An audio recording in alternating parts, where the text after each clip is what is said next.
Here are the top 3 things that you need to think about as you are looking at starting a jet ski rental company. 1 is the location. 2 are your jet skis. And then 3 is how you plan to perform maintenance. You know, when we started renting jet skis back in 2009, well, actually before then, the first time we went and rented from a gentleman, and the experience was so relaxed and laid back. There wasn't a lot of competition in the area. And so we realized, you know, this is something we think that we can do. And really, with the next day, we purchased our first jet ski. It has probably been the best and the craziest thing that we've ever done. But it was a good opportunity. And so we ended up doing some research to really look into. We really didn't do any research. We really just bought a jet ski and thought we would just rent it to all our friends and make a lot of money.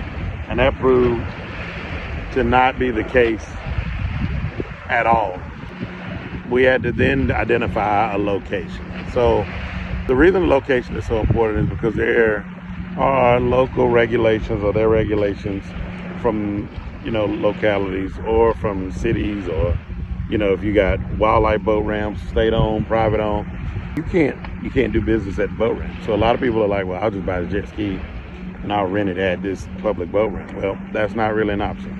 You got to be mindful, because you get fines, you get issues from the rangers, you get issues from, you know, the city or county, you know, police departments. And so your first thing is your location. The second thing is really your jet skis. We rent Yamaha VXs. We have for pretty much the entire time. Now we also have Sea-Doo GTXs. We do like the performance of the Sea-Doos, but the reason we stick with the Yamahas is we've been working on them for so long, and because of that, you build parts. You can purchase, you know, your parts in somewhat in bulk, you know, what type of spark plugs you're using, what type of oil you're using, and as you're performing maintenance on your skis, it just makes it more simple for you to do it that way. And then lastly, or the third thing is really, how do you perform maintenance on your jet skis? You know, you tend to think that renting these things are just like owning your own, and in some cases they are.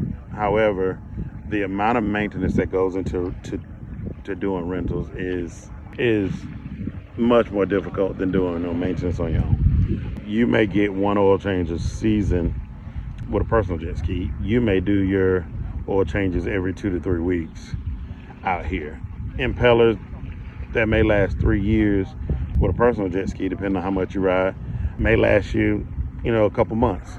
Being able to change them and turn the ski around is actually probably one of the most important things. So if you're asking me, you know, what are the top 3 things that I would recommend you thinking about or learning more about when renting jet skis, would be identifying your location, then identifying the type of jet skis, and then identifying how or who will be performing the maintenance.